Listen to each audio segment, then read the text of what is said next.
Shalom sahabat Mitra Rema.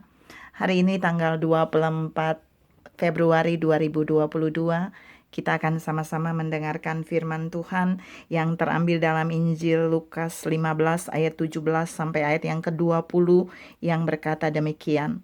Lalu ia menyadari keadaannya, katanya, betapa banyaknya orang upahan Bapakku yang berlimpah-limpah makanannya, tetapi aku di sini mati kelaparan. Aku akan bangkit dan pergi kepada Bapakku dan berkata kepadanya, Bapa, aku telah berdosa terhadap surga dan terhadap Bapa. Aku tidak layak lagi disebutkan anak Bapa. Jadikanlah aku sebagai salah seorang upahan Bapa. Maka bangkitlah ia dan pergi kepada bapaknya. Ketika ia masih jauh, ayahnya telah melihatnya, lalu tergeraklah hatinya oleh belas kasihan. Ayahnya itu berlari mendapatkan dia, lalu merangkul dan mencium dia.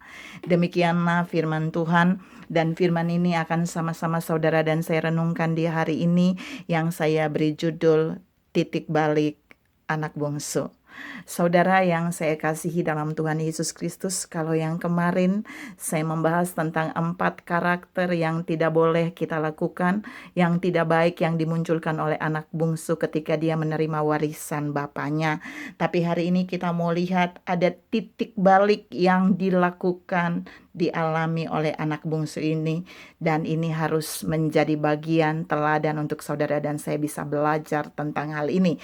Yang pertama di ayat yang ke-17, anak bungsu ini menyadari kesalahannya. Jadi ketika terjadi kelaparan, melarat, dan dia tidak ada lagi makanan, dia tiba-tiba sadar, saudara. Dia mulai menyadari bahwa apa yang dia lakukan, tindakan pergi dari rumah Bapa setelah mendapat warisan bapaknya dan menghabiskan, memfoya-foyakan untuk kepentingannya sendiri, itu ternyata itu dia tahu dia salah. Dia sadar, ini yang pertama. Yang kedua, dia bukan saja sadar akan kesalahannya, tapi dia berniat untuk mengakui dosanya kepada Bapa. Di ayat yang ke-17, dia bilang dia akan datang kepada Bapa dan dia akan mengakui bahwa dia telah berdosa terhadap Bapa. Dosanya apa? Minta haknya, tapi tidak melakukan kewajiban. Sudah dapat bagian dari Bapa, tapi menjauh dari Bapa, itu dosa loh saudara. Dan anak bungsu ini bukan menyadarinya, tapi dia mau mengakui. Dia berjiwa besar untuk mengakui dosanya yang sudah dia lakukan kepada Bapa. Berapa banyak saudara dan saya melihat ada orang-orang yang sudah hidup menyimpang dan salah dari kehendak Bapa, tapi tetap tidak mau mengakui kesalahannya, bahkan tidak mau menyadari bahwa yang dia lakukan itu bertentangan dengan kehendak Bapa. Saya percaya saudara dan saya tidak seperti itu. Yang ketiga, anak bungsu ini kemudian dia bangkit dan pergi untuk mendapatkan bapaknya. Di titik balik yang ketiga ini, anak bungsu menunjukkan bagaimana dia kembali mau mencari dan mendekat kepada bapaknya. Kalau yang di kemarin saya membahas, dia menjauh dari bapaknya. Dia tinggalkan bapaknya ke negeri yang jauh. Tapi kali ini dia udah jauh dan dia mau kembali ke rumah bapaknya. Dia mau kembali datang mendekat kepada bapaknya. Ini benar titik balik yang baik. Tapi saudara harus tahu, anak bungsu ini dia mengalami titik balik ketika dia sudah melarat dan tidak lagi ada apa-apa. Baru dia mau kembali mendekat kepada Bapa. Tapi Tuhan mau saudara dan saya jangan sampai di titik itu. Saat kita masih ada dalam kelimpahan, kita harus tetap dekat dengan Bapa.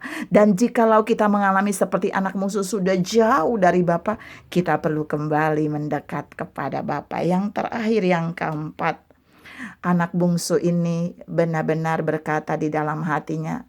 Dia bilang gini, aku mau jadi orang upahan Bapa. Dia mau bekerja bagi bapaknya. Dia mau melakukan satu tugas bagi bapaknya seperti seorang hamba kepada tuannya. Dia mengalami titik balik loh saudara. Padahal yang pertama dia bilang, mana hakku? Tapi yang titik balik ini dia bilang, aku mau jadi anak orang upahan Bapa. Sekalipun Bapa tidak jadikan dia orang upahan, tapi dia menyadari kesalahannya. Dia nekat kalau Bapa nggak mau jadikan dia anak, dia tetap mau melakukan tugas bagi Bapaknya sebagai orang upahan. Jadi anak bungsu ini mulai melihat bahwa tidak peduli Bapa mau berikan dia apa, tapi dia mau melakukan sesuatu bagi Bapaknya. Dia mengalami titik balik dari bagian yang kemarin. Kalau kemarin dia meminta haknya, tapi hari ini dia mau menjalankan kewajiban sekalipun dia tidak menuntut hak. Keren kan saudara? Ada titik balik yang dialami oleh anak bungsu ini. Tuhan mau saudara dan saya menangkap 4 bagian titik balik yang anak bungsu ini lakukan. Dan menjadi bagian jika kita mungkin bisa salah jalan seperti anak bungsu ini. Kita perlu menyadari kesalahan kita. Kita perlu berjiwa besar mengakuinya. Kita perlu kembali mendekat kepada Bapa. Dan kita belajar mau mengabdi kepada Bapa seperti seorang hamba mengabdi kepada tuannya tanpa meminta upah. Kita kerjakan saja bagian tugas dan kewajiban kita. Maka Bapa yang adalah Tuhan kita itu akan tahu apa yang harus Dia berikan bagi saudara dan saya. Tuhan mau saudara dan saya meneladani bagian ini. Mari belajar tetap dekat dengan Bapa. Mari belajar tetap dekat dengan Bapa sekalipun kita mengalami masa sulit ataupun masa berlimpah. Mari mau berani mengakui kesalahan kita ketika kita salah di hadapan Bapa.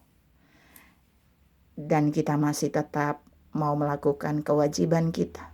Sekalipun kita tidak menuntut hak, Bapa akan tahu apa yang harus Dia berikan kepada kita. Tuhan memberkati saudara berlimpah. Salam mengalami titik balik yang dahsyat seperti anak bungsu ini. Amin.